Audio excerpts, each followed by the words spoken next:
What's going on, guys? Welcome back to the channel. So I've done a little bit more to the truck, nothing major yet, but I've painted up some of the bars black just to neaten it up a little bit, and obviously I didn't want the welds rusting while I wait for checker plate to come to do some cladding on it. I've bought some steel, more steel again. That's predominantly going to be for the little lifting mechanism on the back. I'm not going for massive steel because at the end of the day, I don't want a huge weight on the back of this for unnecessary reasons. We're probably going to be cleaning mostly domestic bins only. As you know, domestic bin isn't overly heavy, so some of these systems that you see, probably slightly OTT for something that I want to do. I get it if you're lifting the massive commercial bins or you've got stuff in them, then you need some pretty hefty lifting gear. So yeah, I've opted for this box section. And we've got some tube there for the plumber block bearings, which are going to be on there. As I said, we're probably going to be starting out just doing domestic bins to begin with, but eventually we probably will move on to commercial bins. I've seen one of the old VIP bin cleaning setups on YouTube, and how he goes about cleaning commercial bins anyway, it doesn't even involve lifting them. I think he pressure washes them on the floor, and he's got a wet and dry vacuum which hoovers a lot of the muck out and stuff. I'm not sure how you'd get around that if you've got big bits of stuff at the bottom. I don't know, you're going to be struggling with a wet and dry vacuum. I don't know, but I'd be willing to give it a try in that method anyway. And obviously if I did pick up a load of commercial bin cleaning work, then obviously I'd probably upgrade the system on the back of the truck to take the weight of a commercial bin. So this also come in the post. So we've opted for a Lonkin Honda copy engine. I know some of you guys are probably absolutely cringing when I say copy engine. I know you guys like your Honda engines. I like my Honda engines. I'd always opt for a Honda engine if at all possible. But to be honest, this is a new venture and I've already chucked a good amount of money at the truck. The truck is a fairly clean truck with minimal rust on it. So that was like £3,000 plus all the equipment I've bought for it. I've spent quite a lot of money in this venture. Just to branch out from cleaning windows to doing exterior cleaning and bins as well. So obviously, you know, I've got rid of the van, I've bought a pickup, so it's quite a big outlay. So obviously if I start making some money, which I should make some money, we'll get some advertising going soon, I could always upgrade this.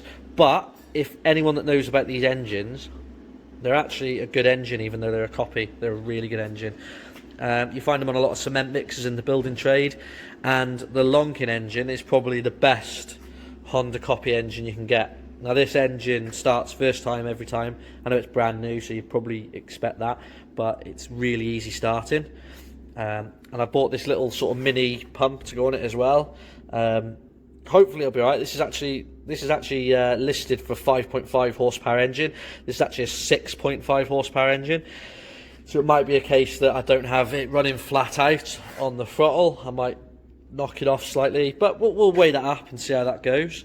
But this wasn't overly expensive. The engine was 150 quid and the pump was 100. Now don't get me wrong, I know a lot of you guys are running the big expensive interpumps. As I've said, let's get this going, let's get some customers. If this thing proves to be unreliable, I will just go out and buy a Honda setup with an interpump on it, on the side of it. But I'm always willing to try things, and hey, if it costs me money to try things and saves you guys money, whether to bother with things like this or not, then I'm all for that too. So yeah, there's the little engine. This, yeah, as I was saying, the engine was 150 quid, the pump was 100 quid. So even a cheap Lonkin pressure washing setup probably comes with a slightly better pump, but you're talking 500, 600 quid even for a Lonkin one, which shows the quality is better than some people think, because they're not actually, well, as a unit they're only probably a couple of hundred quid cheaper, like for like, to have the Lonkin over the Honda. So we'll see how it goes. So I've just put in the mounting point for the pressure washer, so we welded that in all nicely there. So we're going to weld some nuts, bolts, nuts, onto here where the pressure washer is going to be mounted. it is the following morning. It got a little bit dark last night to do any filming, but we've got the engine on now. I need to paint these welds up on here. I see they're going rusty already, so we'll have to clean that up and get some paint on them ASAP. But there it is, all mounted up. I'm probably going to do some kind of, when I finish off the framework here, it's going to go over the hose reel for this side and the checker plate here. I'm probably going to do some sort of guard that comes round here and up like that. Maybe even checker plate the front face of that just a little bit. So right, so it's a nice cold morning. The engine's cold, I haven't started it. Let's see what we can do with it. So switch it on. Bear in mind this is a copy engine, so we'll put the choke on because it's first thing in the morning. I'm just going to give it a little pull with my right hand. Oop. There you go.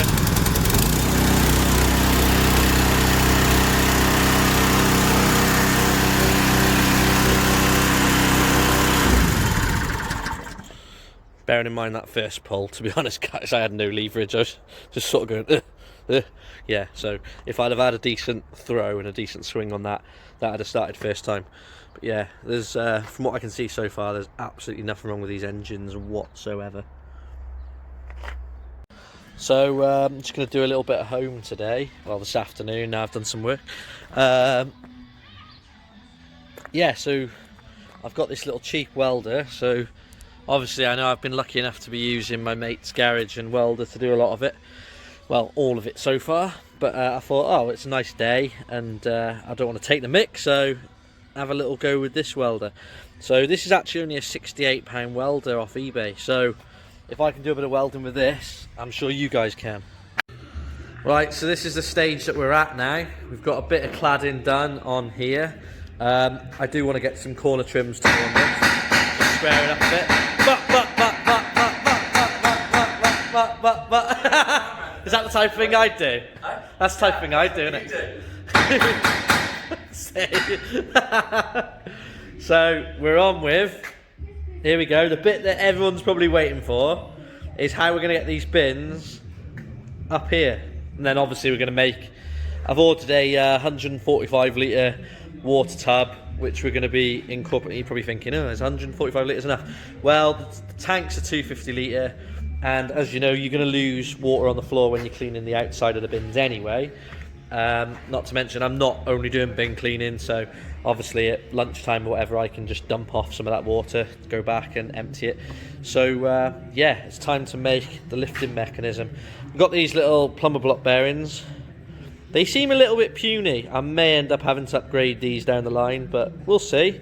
Like I say, I'm not lifting full bins, so, and I want to keep it as light as possible, so we're not making the lift out of this big box section. We're going to use some of this smaller stuff, because like I say, we're only lifting empty bins, guys, remember, they weigh nothing, they don't weigh anything, they're not full of grass or anything like that. So yeah, I'm going to wrap this video up here, guys. If you want to see how this goes, make sure you like and subscribe and check out the next video, because you'll see a lot more of this in the next video. Cheers for watching now.